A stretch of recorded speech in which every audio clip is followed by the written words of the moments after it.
నయా భూభారతి భూమికి సంబంధించిన ప్రతి సమస్య కోసం వేరు ఆఫీసుల చుట్టూ తిరగాల్సిన రోజులు ముగిసిపోయినట్టేనా? మనకు ధరణి పోర్టల్లో అప్లికేషన్ పెట్టిన తర్వాత అది ఎక్కడ పెండింగ్ లో ఉందో తెలీదు, ఎందుకు రిజెక్ట్ అయిందో అనే విషయం కూడా క్లారిటీ ఉండేది కాదు. కానీ ఇప్పుడు ప్రభుత్వం తీసుకొచ్చినటువంటి కొత్త సిస్టమ్ ఏమిటంటే నయా భూభారత్. సమాచారం, ఫిర్యాదు, లావాదేవీలు అన్ని కూడా ఒకే ప్లాట్ఫామ్ లోకి రాబోతున్నాయి. అప్లికేషన్ స్టేటస్ నుండి ఫైనల్ ఆర్డర్ వరకు పూర్తి ట్రాకింగ్ మన చేతిలోనే ఉంటుంది. ప్రతి చిన్న డీటెయిల్ కూడా మన చేతి నుండి తెలుసుకోవచ్చు. మీకు లాలెన్స్ టీవీ వీడియోలు ఉపయోగపడుతున్నాయి అనుకుంటే మీరు మాకు సపోర్ట్ కూడా చేయవచ్చు. ప్రతి వీడియో కింద కనిపించే థ్యాంక్స్ బటన్ పై క్లిక్ చేస్తే మీకు నచ్చిన అమౌంట్ ద్వారా సపోర్ట్ చేయవచ్చు. అలాగే జాయిన్ బటన్ పై క్లిక్ చేసి కూడా మన ఛానల్లో మెంబర్ గా చేరవచ్చు. మీ సపోర్ట్ వల్ల ఛానల్ గ్రోత్ ఎంతగానో పెరుగుతుంది. మరిన్ని లీగల్ వీడియో అవేర్నెస్ ప్రోగ్రామ్స్ చేయడానికి ఎంతగానో ఉపయోగపడుతుంది. మీరు ఒకసారి ఆలోచించండి, సపోర్ట్ చేయండి. Thank you. ఇప్పుడు మనం టాపిక్లోకి వెళితే నయా భూభారతి. సమాచారం, ఫిర్యాదు, లావాదేవీలు అన్నీ సింగిల్ విండో విధానంలోనే ఉంటాయి. ఎన్ని సమస్యలు ఉన్నా కూడా ఒకేసారి దరఖాస్తు చేసుకునే అవకాశం కల్పిస్తుంది ఈ యొక్క భూభారతి పోర్టల్. అప్లికేషన్ ట్రాకింగ్ విధానం కూడా అందుబాటులోకి రాబోతుంది. Integrated digital land record management system ద్వారా తీర్చిదిద్దిన ఈ పోర్టల్ సిటిజన్ ఫ్రెండ్లీ రూపొందించారు. సమాచారం, ఫిర్యాదు, లావాదేవీలు అన్ని ఒకే ప్లాట్ఫారం పై లభించనున్నాయి. ల్యాండ్ కు సంబంధించినటువంటి సర్వే తప్పులను సరిదిద్దుకోవడం కోసం కూడా అప్లై చేసుకునే ఆప్షన్లు కూడా ఇస్తున్నారు. అప్పీల్ వ్యవస్థను అమల్లోకి తీసుకొచ్చేందుకు మాడ్యూల్ను కూడా ఏర్పాటు చేయనున్నారు ఈ యొక్క భూభారతి పోర్టల్లో. ధరణి పోర్టల్లో అప్లికేషన్ ఎక్కడ పెండింగ్లో ఉందో అనే విషయం తెలుసుకోవడం చాలా కష్టంగా ఉండేది. అలాగే అధికారులు ఇచ్చినటువంటి రిపోర్టు లేదా రిజెక్ట్ కారణాలు దరఖాస్తుదారుడికి తెలియాలంటే చాలా ఇబ్బంది పడాల్సి ఉండేది. అయితే ఇప్పుడు ఆ గోప్యతకు చెక్ పెడుతూ ప్రతి స్పీకింగ్ ఆర్డర్ని కూడా దరఖాస్తుదారునికి అందుబాటులోకి ఉంచేలా ఈ యొక్క పోర్టల్ని తీర్చిదిద్దడం జరుగుతుంది. అప్లికేషన్ నుంచి సమస్య పరిష్కారం వరకు మొత్తం ప్రక్రియ పూర్తిగా ఆన్లైన్లోకి తీసుకొస్తున్నారు. ఇది రైతులకు కొంత ఇబ్బందిగా అనిపించవచ్చు. అందువల్ల విద్యావంతులు లేదా నిపుణుల సహాయం తీసుకొని వారి యొక్క వివరణాత్మకమైన విషయాన్ని కనుక్కోవడం చాలా మంచిది.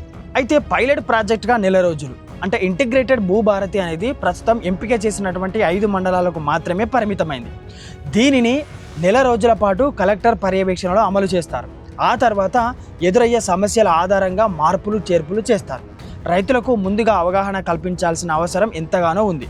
వీటి ఎంట్రీ ఎలా ఉంటుంది అనే విషయం గురించి మాట్లాడుకుంటే భూభారతి పోర్టల్లో ప్రతి మాడ్యూల్లోకి వెళ్ళే విధానం ఒకేలా ఉంటుంది. జిల్లా, డివిజన్, మండలం, గ్రామాల ఎంపిక చేసేందుకు వెళ్ళవచ్చు. సమాచారం, ఫిర్యాదు, లావాదేవీలు అన్నీ కూడా ఇదే విధంగా ఉంటాయి.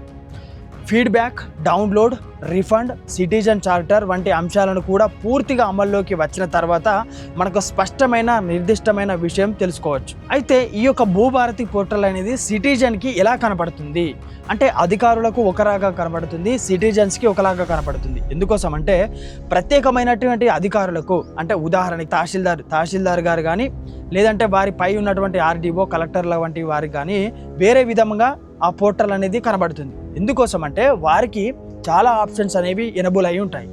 మనలాంటి సిటిజన్స్కి పూర్తి ఆప్షన్స్ అనేవి ఎనబుల్లో ఉండవు. మనకు కావాల్సిన సమాచారం ఏంటి, ప్రభుత్వం వారు మనకి ఇస్తున్నటువంటి సమాచారం ఏంటి, ఇంతకు మట్టు మాత్రమే ఉంటుంది. భూభారతిలో మనకు కనిపించేటువంటి మాడ్యూల్ ఏంటంటే అంటే సిటిజన్స్కి సంబంధించినటువంటి డాష్ బోర్డ్లో ఇలా ఉంటుంది. ఒకటోది వచ్చేసి ల్యాండ్ డీటెయిల్స్ అంటే రైతులకు వారి యొక్క భూమి వివరాలు ఆర్ఓఆర్ పహాని డౌన్లోడ్ చేసుకోవచ్చు. అది మనకు యాక్సెస్ ఉంటుంది. దాంతోపాటుగా మ్యూటేషన్ ఆర్డర్ అంటే కొత్తగా కొనుగోలు చేసిన భూమికి సంబంధించినటువంటి మ్యూటేషన్ ఆర్డర్ డౌన్లోడ్ చేసుకోవచ్చు.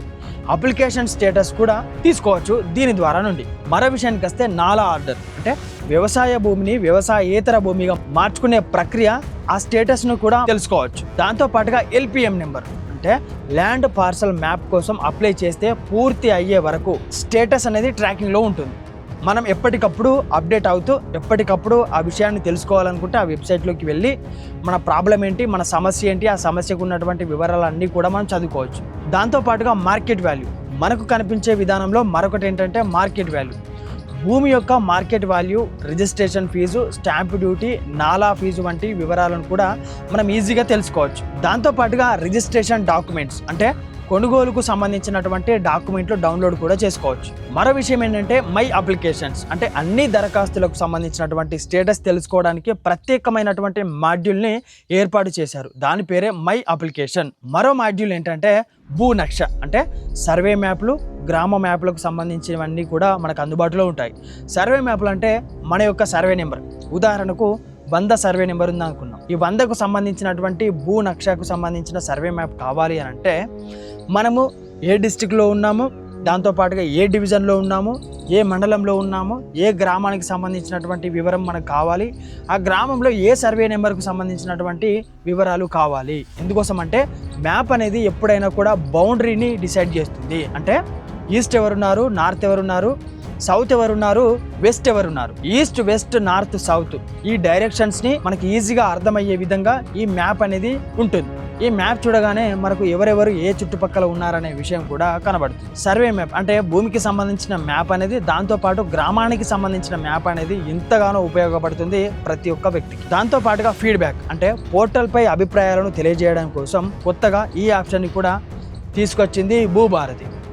సిటిజన్ చార్టర్ అంటే ఫీజులు, కాలపరిమితి, ఎంత టైంలో పని పూర్తి అవుతుంది వంటి వివరాలన్నీ కూడా మనకు ఈ సిటిజన్ చార్టర్లో కనిపించడం ఇది చాలా మందికి, ప్రతి ఒక్కరికి మేలు కలిగించే విధానం. దాంతోపాటుగా EIN ఇన్ అంటే ధరణి కంటే ముందు జరిగినటువంటి క్రయ విక్రయాలు వివరాలను కూడా ఇదే పోర్టల్లో అందుబాటులోకి ఉంటాయి. మరో విషయానికి వస్తే అధికారుల యొక్క వివరాలు అంటే మీ పరిధిలో ఉన్నటువంటి అధికారుల యొక్క వివరాలను కూడా ఇందులో ఉంచుతారు. అంటే ఇప్పుడు రిజిస్టర్ కార్యాలయంలో కానీ లేదంటే మీ యొక్క మండలానికి సంబంధించినటువంటి తహసీల్దార్ గారి కార్యాలయంలో కానీ ఈ భూమికి సంబంధించినటువంటి రిజిస్ట్రేషన్ ఎక్కడ జరుగుతుందో వారికి సంబంధించినటువంటి అధికారుల యొక్క వివరాలను కూడా ఇప్పుడు కొత్తగా తీసుకురావడం జరుగుతుంది ఈ యొక్క భూభారతి పోర్టల్లో. డౌన్లోడ్ విధానం అంటే వివిధ రకాలైనటువంటి డాక్యుమెంట్లు మనం డౌన్లోడ్ చేసుకునే విధానం కూడా ఇందులోకి తీసుకురాబోతున్నారు. దాంతోపాటుగా రిఫండ్ స్టేటస్ అంటే ట్రాన్సాక్షన్ క్యాన్సిల్ అయినప్పుడు ఫీజు రిఫండ్ సమస్య పరిష్కారం కోసం ప్రత్యేక మాడ్యూల్ని అందుబాటులోకి తీసుకొస్తున్నారు ఈ యొక్క భూభారతి పోర్టల్లో. ఇప్పుడు మనం కంక్లూజన్లోకి వస్తే మొత్తానికి నయా భూభారతి పోర్టల్ వల్ల భూమికి సంబంధించినటువంటి అన్ని సేవలు ఒకే ప్లాట్ఫారంలోకి రావడం ఒక పెద్ద మార్పు అని చెప్పుకోవచ్చు.